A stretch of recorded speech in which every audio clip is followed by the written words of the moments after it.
Hola, en esta lección vamos a hablar acerca de los efectos que produce un campo magnético sobre una corriente eléctrica. Ya la parte fundamental la tratamos al final de la lección anterior y voy a repetir muy brevemente los puntos esenciales que vamos a ocupar enseguida. Entonces, lo primero que hicimos fue hablar acerca de la fuerza magnética sobre una partícula, vamos a suponer puntual, de carga Q, que se mueve con cierta velocidad v respecto de un sistema de referencia inercial. Entonces, si existe un campo magnético, que como ya se dijo, podemos representarlo mediante líneas de campo en forma similar a como hacíamos con el campo eléctrico, entonces aquí la fuerza magnética se puede calcular como el producto de la carga por el producto cruz de B cruz B. Aquí hay que señalar que esta relación es correcta en el caso de que estemos usando unidades MKS. Aquí, a diferencia de lo que ocurre con el campo eléctrico, en donde la definición es algo uniforme, es decir, cuando tenemos una partícula cargada en un campo eléctrico, la fuerza eléctrica es simplemente el producto de Q por E, y esa relación es válida en cualquier sistema de unidades que utilicemos. Pero a diferencia de eso, en el caso de la fuerza magnética, resulta que mientras que esta relación es aplicable en ese sistema, en el sistema CGS, que no vamos a emplear aquí, hay que agregar un factor 1 sobre C, donde C es la velocidad de la luz en el vacío, para tener la expresión correcta, y en ese caso las unidades en las que se expresa el campo magnético, las mismas dimensiones que tiene el campo magnético, son diferentes justamente por este factor que tiene dimensiones de velocidad. Entonces, bueno, simplemente hago la aclaración, pero en lo que sigue no va a tener mayor trascendencia porque vamos a estar utilizando, como hasta ahora, este sistema de unidades también llamado sistema internacional. Una vez que uno sabe cuál es la fuerza que hay sobre una partícula cargada, a partir de allí uno puede deducir, como ya vimos, la expresión que corresponde al caso en que tenemos un segmento de corriente, un elemento de corriente, que va a estar caracterizado por la corriente que fluye a través de ese elemento del circuito y un vector de L, cuya magnitud es la longitud de este elemento de corriente, y la dirección del vector de L es el sentido de la corriente. Entonces, en ese caso, la fuerza sobre este trozo de conductor se puede calcular como el producto de la corriente por dL cruz B. Esta expresión nuevamente es válida en el sistema MKS y, como vamos a ver enseguida, simplemente integrando esta fórmula vamos a poder determinar la fuerza sobre un circuito en principio arbitrario. Similarmente, cuando en lugar de tener corrientes que fluyen a través de hilos, tenemos corriente que puede abarcar una región tridimensional del espacio, en ese caso de F se puede expresar como el producto cruz de J, la densidad de corriente, cruz B, diferencial de volumen. Lo que vamos a estar empleando en lo que sigue va a ser principalmente la segunda de estas expresiones, aunque en algunos casos sería conveniente utilizar la última expresión, pero para no complicar mucho el uso del cálculo vectorial, en muchos casos vamos a estar utilizando la fórmula del medio, como dije, y de allí vamos a poder encontrar algunos resultados que son válidos en forma general.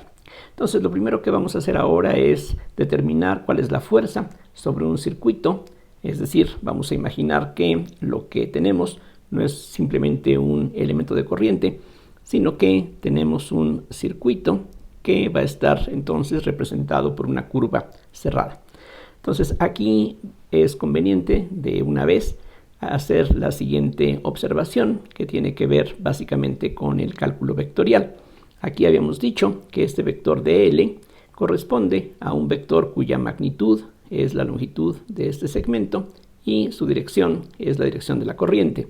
En lo que sigue vamos a estar describiendo estas curvas, como es costumbre, mediante un cierto vector de posición. Entonces vamos a tener aquí un vector R que se puede expresar en términos de algún parámetro adecuado para la curva que queremos aquí describir. Se supone que esta curva sería precisamente un conductor. Imagínense ustedes un alambre que lleva una cierta corriente I. Esa corriente va a ser constante, la misma en todos los puntos del conductor. Y en este caso, lo que va a ser conveniente es notar que lo que hemos llamado de L previamente es lo mismo que el vector de R. Es decir, si nosotros nos fijamos en dos puntos muy cercanos, por así decirlo, de la curva, entonces dl sería precisamente el vector que une esos dos puntos, pero eso es lo mismo justamente que la variación del vector de posición, así es de que en muchas ocasiones vamos a estar utilizando la última expresión, es decir, en lugar de escribir dl, vamos a escribir dr, para que quede claro que estamos hablando esencialmente pues del mismo vector de posición, solamente que aquí estamos hablando de los cambios que tiene este vector a medida que nos movemos a lo largo de esta curva. Ahorita en lo que sigue espero que todo esto se pueda aclarar con todo detalle. Entonces, si tenemos una curva que representa pues un circuito por donde circula una corriente y ahora suponemos que todo esto está expuesto a un campo magnético, que por ahora no nos interesa cuál es el origen de este campo, simplemente hay un campo magnético que tiene alguna fuente. Entonces la fuerza total sobre este circuito se va a poder obtener simplemente sumando las contribuciones de esta forma. Entonces lo que tendríamos que hacer es la integral sobre esta curva C, vamos a llamarla, de I de L cruz B, o lo que es lo mismo, I de R cruz B. Aquí pues conviene escribirlo de esta manera para que quede claro, decía, que este vector que aquí aparece es justamente el vector de posición de los puntos de la curva. Esta integral es una integral de línea o, si gustan, es una triple integral de línea, es decir, aquí el resultado de la integral es un vector. Entonces, si lo descomponemos en componentes cartesianas, entonces cada componente sería una integral de línea en el sentido elemental que uno encuentra en el estudio del cálculo integral en varias variables. El caso que, bueno, resulta por supuesto más sencillo y de particular interés es aquel en el que el campo magnético del que estamos hablando es uniforme, es decir, vamos a suponer que esta B es un campo vectorial que en todos los puntos tiene la misma dirección y la misma magnitud. En este caso, por supuesto, esta expresión se ve muy simplificada y de hecho lo que podemos hacer es escribir en este caso, entonces si B es uniforme, la fuerza sobre este circuito sería por una parte la I, que como dije tiene que ser la misma en todos los puntos del circuito, por la integral de dr cruz B. Aquí podemos, si ustedes gustan, poner paréntesis para que quede claro que la B también se puede sacar de la integral, solo que aquí hay que tener cuidado, por supuesto, con el hecho de que el producto cruz no es conmutativo. Entonces, esto es lo que tendríamos, pero debe quedar claro que esta integral o estas integrales, como gusten, son cero.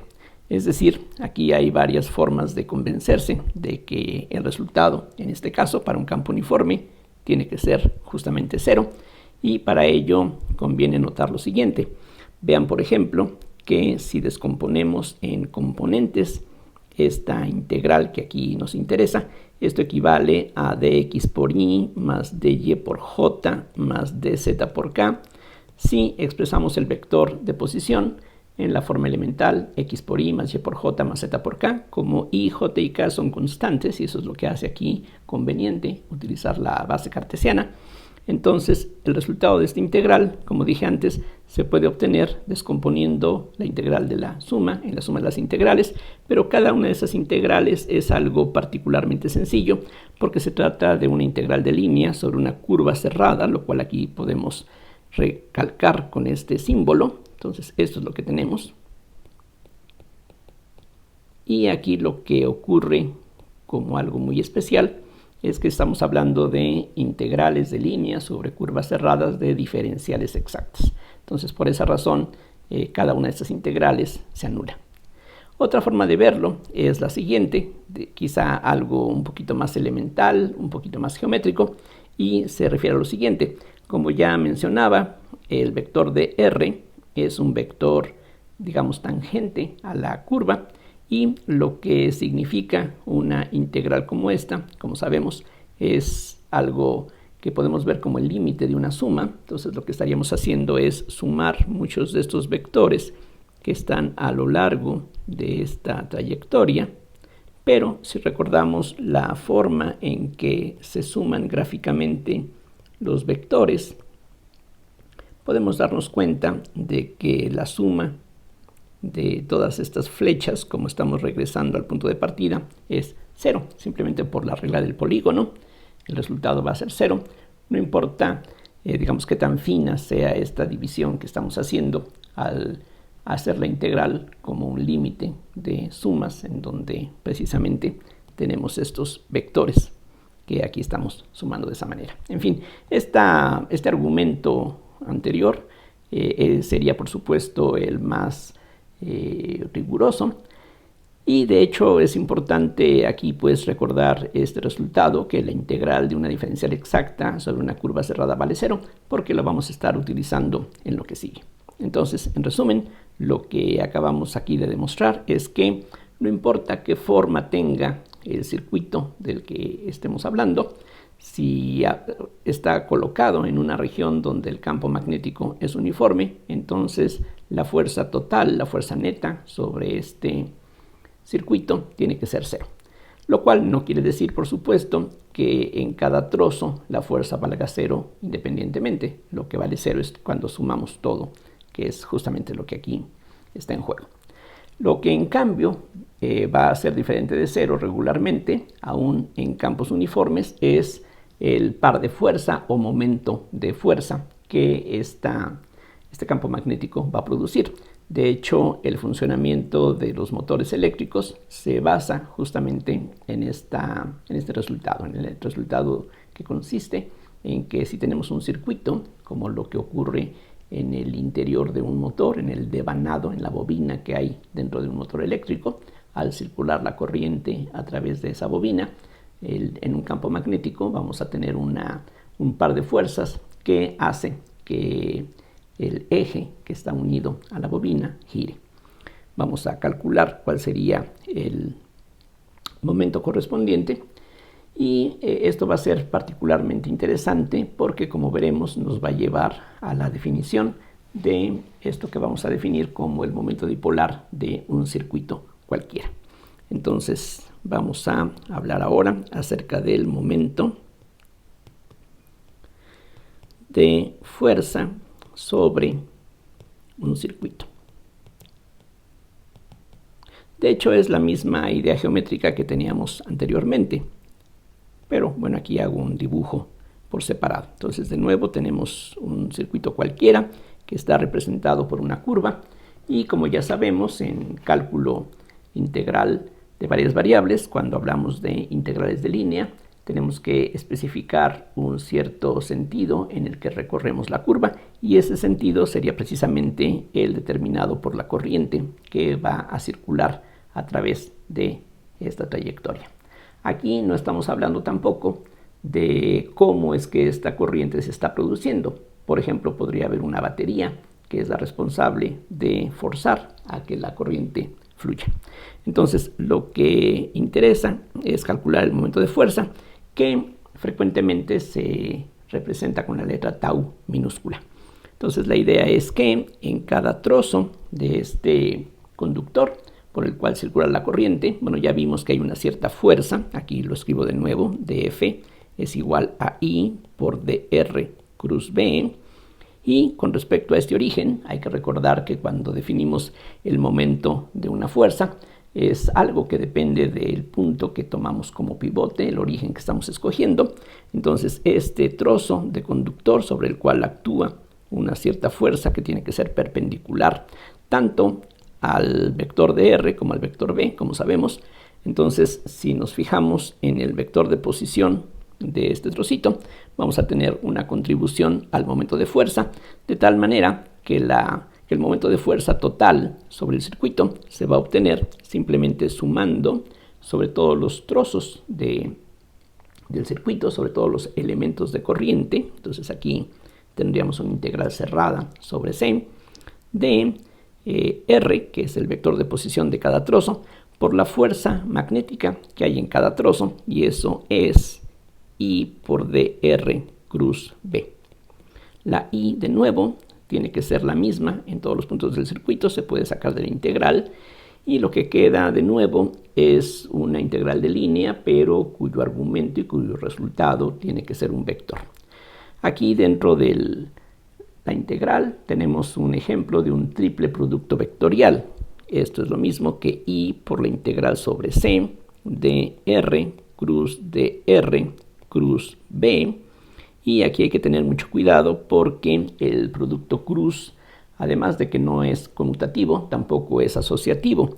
Aquí noten que la operación que está aquí apareciendo de este producto de estos tres vectores se puede realizar primero multiplicando R por dr, y lo que quede se puede multiplicar por B, o se puede hacer la operación que está aquí indicada, donde primero multiplicamos dr por B, y lo que quede, el vector que resulte, se multiplica después por la R. En general, los dos resultados no coinciden, y por lo mismo es importantísimo tener pues aquí indicado en qué orden nos interesa que se realicen estos productos. En este caso, la misma definición de la mecánica acerca del momento de fuerza nos dice que esta es la forma correcta de ordenar los vectores que aquí aparecen. Ahora, uno sabe del cálculo vectorial elemental que cuando se tiene una operación como la aquí tenemos A cruz B cruz C, si tenemos tres vectores cualesquiera, este triple producto vectorial se puede desarrollar en términos de productos escalares. Esto es igual a A.C por B menos A.B por C. Más adelante tendremos algunas otras oportunidades de utilizar esta identidad, y en este caso pues eso es lo que podemos utilizar. El momento de fuerza, entonces, tau, sería la corriente que fluye sobre el circuito por la integral cerrada de, aquí vean lo que tendríamos sería el producto punto del primero por el tercero, o sea, R.B por el vector de en medio, que es de R, menos R.dr por el vector B. Entonces esta sería la expresión equivalente a lo anterior, y pues tenemos la opción de utilizar cualquiera de las dos, y hasta ahorita esta última fórmula sería aplicable para cualquier campo magnético, sea uniforme o no. Lo que vamos a hacer enseguida, igual que en el caso anterior, es quedarnos con el caso sencillo en el que la B es un campo uniforme. En ese caso van aquí a presentarse algunas simplificaciones, como veremos enseguida, y lo que vamos a hacer es fijarnos en cada componente cartesiana de este vector. Vean que mientras que dentro de la integral aparecen funciones, esta R es algo que precisamente va variando a medida que nos movemos sobre esta trayectoria, pero el resultado ya de la integral es un vector que tiene que tener sus tres componentes, que son números reales ya fijos, que claro, van a depender de la corriente, de la forma de la curva y del campo magnético que esté aquí aplicado. Pero, insisto, esto ya no va a ser un campo vectorial, sino que va a ser un vector simplemente. Ese vector se puede descomponer en sus componentes cartesianas, y la ventaja, una de las muchas ventajas de las componentes cartesianas y de las coordenadas cartesianas, es que, por ejemplo, si calculamos una de las componentes de este vector, digamos la componente en X, algo similar va a ser aplicable para las demás componentes, simplemente tomando en cuenta que los ejes cartesianos son intercambiables. Esto que podemos pensar que es el eje X, pues podríamos también pensar que es el eje Y o es el eje Z, simplemente porque en el espacio que estamos suponiendo que es el espacio euclidiano, que es homogéneo y es isótropo, no hay nada que nos obligue a escoger estos ejes en alguna orientación especial. Entonces nosotros escogemos estos ejes como nos convenga, y precisamente esa libertad que tenemos para escoger estas direcciones, quiere decir que, como decía, lo que ocurra con la componente en X va a ser similar a lo que ocurre con la componente en Y o en Z. Como aquí tenemos la integral de un campo vectorial, pues entonces lo que va a ser conveniente, como mostraba antes, es fijarnos en cada componente por separado. Entonces, por ejemplo, la componente en X, que podemos llamar tau sub X o tau sub 1, cualquiera de esas dos notaciones se suele emplear. Entonces sería igual a la I por la integral sobre esta curva cerrada. Y ahora lo que va a ser conveniente es desarrollar los productos que están aquí indicados. Entonces vamos a escribir como de costumbre, como hacíamos hace unos minutos aquí arriba. El vector de posición se puede escribir como xi más yj más zk. Por lo tanto, dr sería de x por y más de y por j más de z por k, como veíamos hace unos minutos. Y similarmente el campo magnético, que vamos a suponer enseguida que es algo uniforme, va a tener sus tres componentes cartesianas que son constantes y podemos llamar b sub x, b sub y y b sub z. Entonces lo que vamos a tener, como ustedes pueden apreciar, es esto: la primera componente de la r por la primera componente de la b, que sería b sub x, por ejemplo, más y por by más z por bz. Todo esto multiplica a el vector de r, pero como aquí estamos hablando solamente de la componente en la dirección x, entonces nos interesa nada más la componente en x de este vector, y eso es justamente dx.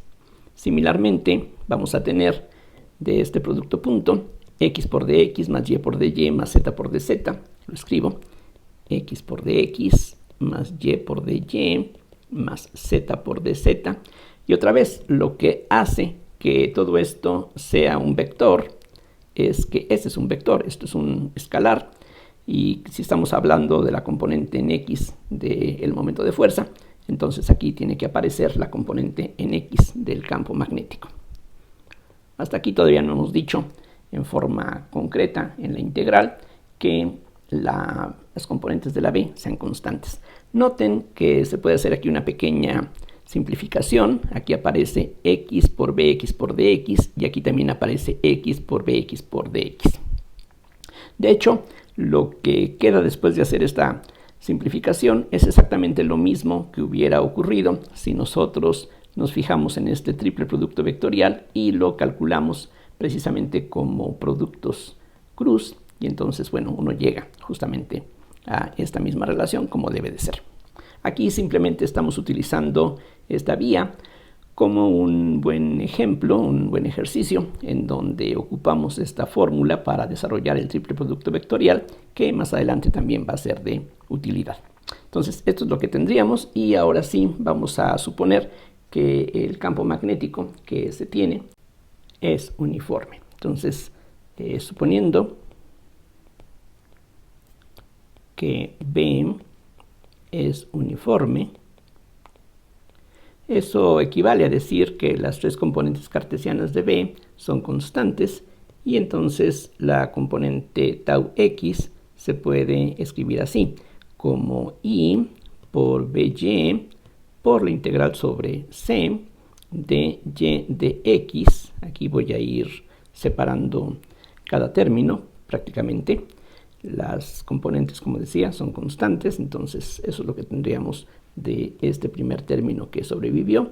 Del siguiente tendríamos bz por la integral sobre esta curva cerrada de z de x, y finalmente vamos a tener menos 1/2 de bx de la integral sobre la curva cerrada de la diferencial de y cuadrada más z cuadrada. Esto se debe a que la diferencial de y cuadrada es 2y de y, con este 1/2 nos queda precisamente y de y, y similarmente la diferencial de z cuadrada es 2z de z, el 2 desaparece y queda el z de z que tenemos aquí.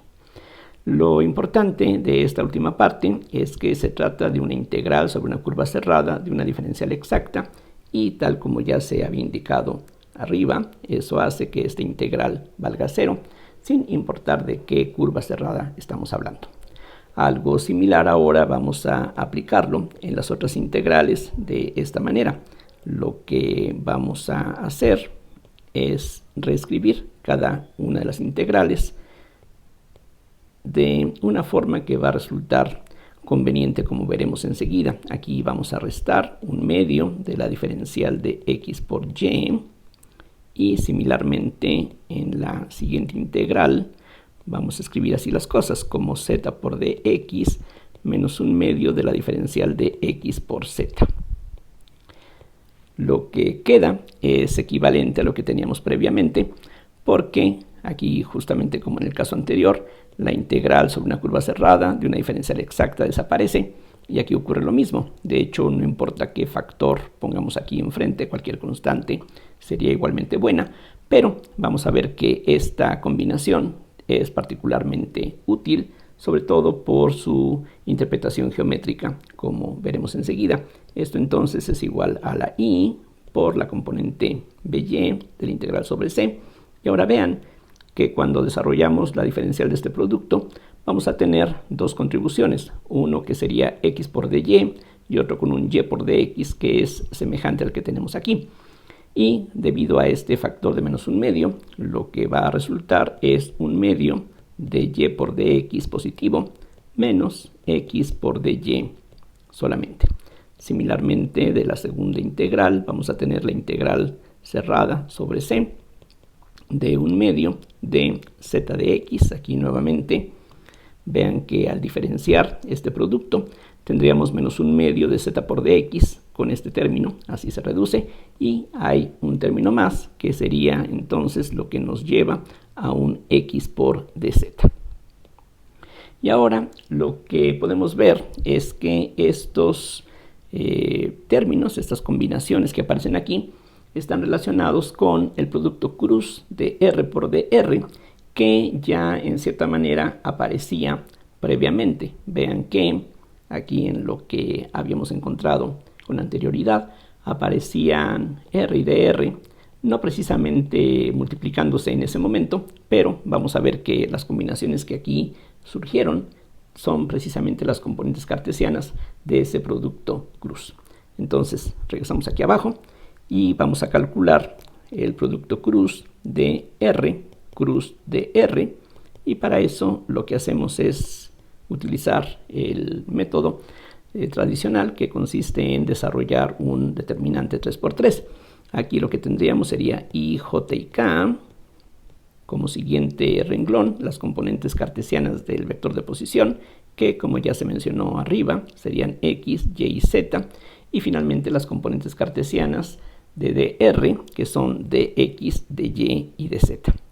Entonces, al desarrollar este producto cruz o este determinante, vean ustedes que lo que obtenemos es y por dz menos z por dy por i, y las otras componentes se pueden obtener de manera similar con el desarrollo por menores, o simplemente permutando cíclicamente las variables que aparecen en este primer término. Simplemente cambiamos y por z, z por x, y por z, la i por la j, y volvemos a hacer esa misma permutación cíclica. La z la cambiamos por la x por la y, la x por la y, la z por la x y la j por la k. Y pueden ver que eso es exactamente lo que se obtendría utilizando pues la regla elemental para desarrollar un determinante en este caso. Entonces notemos que justamente esto que aquí apareció, por ejemplo, y de x menos x de y, es esencialmente lo que tenemos aquí, solamente por una diferencia de signo, y similarmente esta combinación aquí sí coincide con la componente en la dirección j de este producto cruz.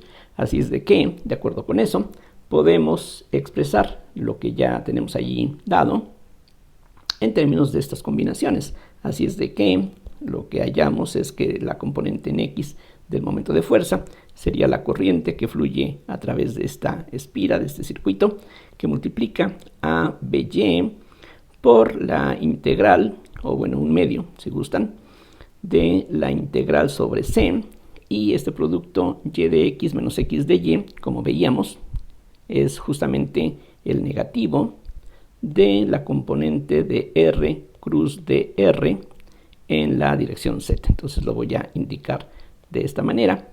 Y similarmente vamos a tener BZ por 1/2 la integral sobre C de R cruz de R. Y en este caso la combinación Z de X menos X de Z es la componente Y de este producto cruz. Aquí notemos ahora que aparecen combinadas componentes Y y Z, y hay aquí una diferencia de signo. Entonces esto de nuevo nos da la idea de que aquí también aparece otro producto cruz, y efectivamente lo que podemos ver es que lo que se combina de esta manera se puede expresar de una manera más compacta mediante la siguiente definición. Vamos a definir un vector que vamos a denotar con la letra M minúscula, aunque en algunos textos se utiliza la letra Mi minúscula, pero pues tenemos que escoger alguna de estas dos notaciones que son las que más comúnmente aparecen en la literatura. Entonces vamos a utilizar esta M para definir lo que se conoce como el momento dipolar del circuito o de la espira. Y por definición esto va a ser 1/2 de I por la integral sobre la curva de R cruz de R. Esa es la definición.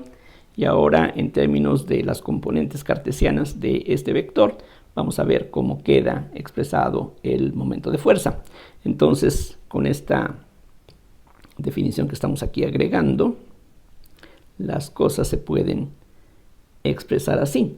Tau X sería entonces menos, tenemos la BY, entonces vean que si separamos esta componente, lo demás sería, aparte del signo, 1/2 de la corriente, que es lo que aquí tenemos, por la componente Z de este vector. Entonces aquí quedaría la M sub Z, y similarmente la siguiente contribución es más BZ, y lo que tenemos aquí con la I que se distribuye es 1/2 de la corriente por la integral sobre C, y aquí solamente aparece la componente Y de este vector, y entonces eso lo expresamos de esta forma. Esto último se puede ver que es simplemente el producto cruz de M por B en su componente en X. Vean que si desarrollamos M cruz B nuevamente a través de un determinante, esto es IJK, MX, MY, MZ, BX, BY, BZ. En particular, aquí la que interesa es la componente en la dirección X, y eso entonces debiera ser MY por BZ, que es este producto, menos MZ por BY, que es este producto. Recuerden, aquí las componentes de B, por tratarse de un campo uniforme, son números reales, son constantes, y lo mismo ocurre con este vector. Esta M, tal como recalcaba antes, tiene 3 componentes cartesianas que son simplemente números que resultan de calcular estas integrales. Lo que está dentro de la integral es una función vectorial, de hecho, y una vez que uno hace la integral, el resultado ya es un vector que va a tener 3 componentes que son números reales fijos, que otra vez dependen de la curva y dependen de la corriente que esté fluyendo. Entonces ese es el resultado que aquí hemos obtenido para una de las componentes del momento de fuerza. Entonces lo que se puede deducir es que con cualquier otra componente tendríamos un resultado similar, debido, como decía, al hecho de que los ejes cartesianos son intercambiables. Vean que eso no ocurre en el caso de las coordenadas cilíndricas o esféricas o muchos de los otros sistemas de coordenadas que son comúnmente empleados. No podemos intercambiar r con teta o r con phi o teta con phi si estamos hablando de las coordenadas esféricas.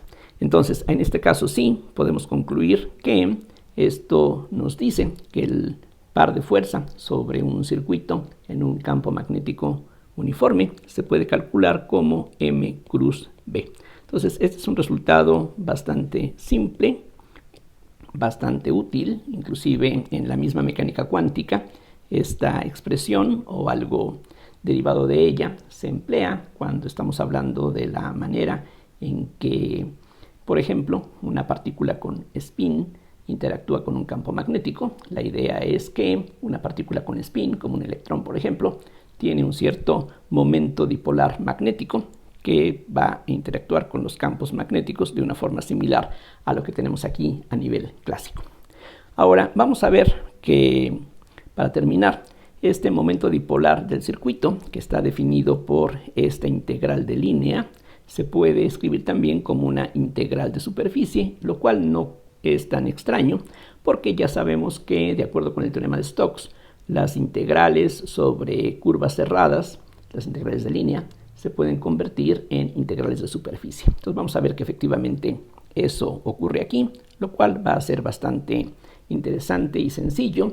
Y para eso nuevamente vamos a tener que fijarnos en cada una de las componentes cartesianas de este vector. Entonces, por ejemplo, nos fijamos en la componente x, como en el caso anterior, y desarrollamos con la confianza de que con cualquier otra componente cartesiana tendríamos una expresión similar. Entonces, lo que podemos ver es que m sub x sería un medio de la corriente por la integral sobre c de la componente de r de r a lo largo del eje x, cosa que ya calculamos aquí previamente. Ya sabemos que la componente en x del producto cruz es y de z menos z de y. Entonces regresamos aquí. Entonces tenemos la integral de y de z menos z de y sobre esta curva cerrada con este factor de un medio de la corriente.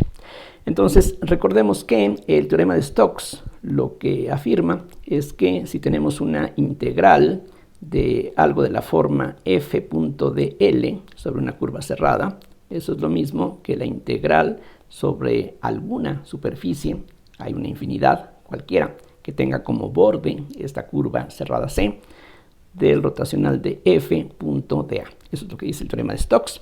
Entonces, en este caso, tenemos justamente una integral aquí, similar a esto que aquí aparece, en donde la f, de aquí se puede leer el campo vectorial que aquí tendríamos. Vean ustedes que esto que aparece como argumento en la integral se puede ver como el producto punto de un campo vectorial que tendría componentes 0 menos z, y punto de L o de R, como decía antes, es realmente de R de lo que estamos hablando. Entonces aquí, bueno, simplemente utilicé una notación que puede resultar familiar, pero a esto equivale en forma pues precisa, que para calcular las integrales esto es justamente lo que necesitamos. Entonces vean, dr es el vector de x por y más de y por j más de z por k. Al hacer el producto punto, precisamente vamos a tener la primera componente con la primera, que nos da 0, la segunda con dy es este término, y la tercera con dz es esto. Al hacer el producto punto, sumamos esos productos parciales y ese es el resultado. Entonces este sería el campo vectorial f, que en este caso estaríamos integrando, y lo que necesitamos ahora es determinar cuál es el rotacional de ese campo vectorial, lo cual es bastante simple. Aquí lo vamos a hacer. Vamos a calcular el rotacional del campo vectorial, que es 0i menos z por j más y por k. Entonces esto sería i, la parcial con respecto a x, aquí tendríamos un 0, j parcial con respecto a y, ahora menos z, y finalmente k parcial con respecto a z con y. Entonces lo que se obtiene, como podemos ver, sería para la primera componente, tendríamos un 1 menos menos 1, o sea, 2 veces el vector unitario i. Después, para la componente en j, tendríamos 0 y 0, y para la componente en k tenemos 0 y 0. Eso es todo lo que se obtiene. Entonces, la componente en x del momento dipolar del circuito sería, de acuerdo con esto, un medio de i, y ahora simplemente esta integral de línea la sustituimos por esta integral de superficie, Entonces lo que necesitamos es la integral sobre S del producto punto de 2i por dA. Entonces eso es lo que tenemos. El 2 desaparece, entonces nos queda i por la integral sobre S de la componente x del vector dA. Vean que cuando multiplicamos cualquier vector con el vector base i, lo que obtenemos es simplemente una de las componentes del vector. Entonces esto es lo que tendríamos en este caso, y por lo tanto, si hacemos algo similar con las otras componentes, uno concluye que el vector m es igual a i por la integral sobre S de dA. Simplemente cada componente corresponde de esta manera. Entonces, si todas las componentes van coincidiendo una por una, eso quiere decir que ya el vector completo tiene que ser equivalente a esta expresión. Entonces, ya para terminar, aquí simplemente recalco qué fue lo que hemos obtenido.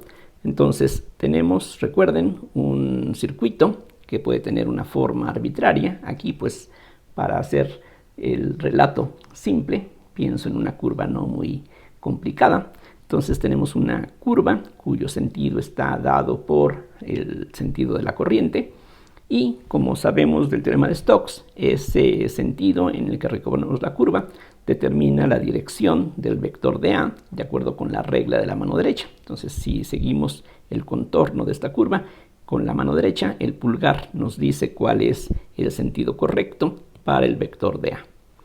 Pero en este caso, esta superficie S, como decía antes, no es algo que esté fijo, sino que S es cualquier superficie que tenga este borde. Entonces hay una infinidad de superficies que van a tener el mismo borde. Inclusive, si esta curva fuera una curva plana, podríamos verla como la frontera de una superficie plana, pero también la podemos ver como la frontera de una superficie que no es plana, y de hecho no de una, sino de una infinidad de diferentes opciones. Entonces aquí simplemente recalco que existe esa libertad y podemos integrar finalmente sobre cualquier superficie que resulte identificable o conveniente para calcular esta integral. Como estamos aquí sumando los vectores de dA, es natural pensar que el resultado de esta integral se debiera llamar A vector, que sería el vector de área de esta superficie. Entonces, en particular, si lo que tenemos es el caso muy especial de una curva plana, entonces esa superficie S, como decía, podemos pensar que es un plano, parte de un plano, una superficie plana que tiene este borde. En ese caso, los vectores de A serían todos ellos colineales, normales a ese plano, y la integral de dA tendría como magnitud el área de esa figura plana que en ese caso tendríamos. Pero si tenemos una curva alabeada, no plana pues en general, entonces lo que queremos decir por este vector A es justamente esta integral, y así es como se podría calcular, o directamente con la definición original que teníamos aquí arriba para el momento dipolar de esta forma. Entonces tenemos dos opciones. Vean ustedes que el momento dipolar depende de la corriente y de una propiedad geométrica que, bueno, como acabamos de ver, se relaciona con el área de esta forma, aunque la superficie S no es única. Aquí lo curioso es que si pensamos en diferentes superficies, o sea, imagínense ustedes otra superficie que tenga otra forma, pero que tenga exactamente el mismo borde. Bueno, aquí lo que estaríamos concluyendo es que si nos fijamos en esta otra superficie, de todas maneras, la suma, la integral, pues, de estos vectores de A tiene que dar exactamente el mismo resultado. Lo cual, bueno, si cuando tenemos alguna experiencia con el cálculo de integrales de esta clase, bueno, no resulta tan sorprendente que las cosas funcionen así, pero bueno, ese es el resultado que aquí tenemos. Entonces, en resumen, lo que hemos visto es que si tenemos un circuito cualquiera en un campo uniforme, la fuerza neta sobre el circuito vale 0, pero no necesariamente el momento de fuerza sobre el circuito vale 0. Podría ser 0 si los vectores m y b son colineales. Vean que Cuando son colineales estos dos, el resultado vale 0, pero en general tendríamos aquí entonces un par de fuerza que haría girar al circuito si se lo permitimos. Es decir, si ponemos aquí un eje alrededor del cual el circuito pueda girar, entonces la corriente que fluye sobre este circuito junto con el campo magnético que aquí estamos suponiendo produce un momento de fuerza que puede hacer, por ejemplo, girar el eje de un motor, y como decía antes, esta es la idea básica del funcionamiento de un motor eléctrico tradicional.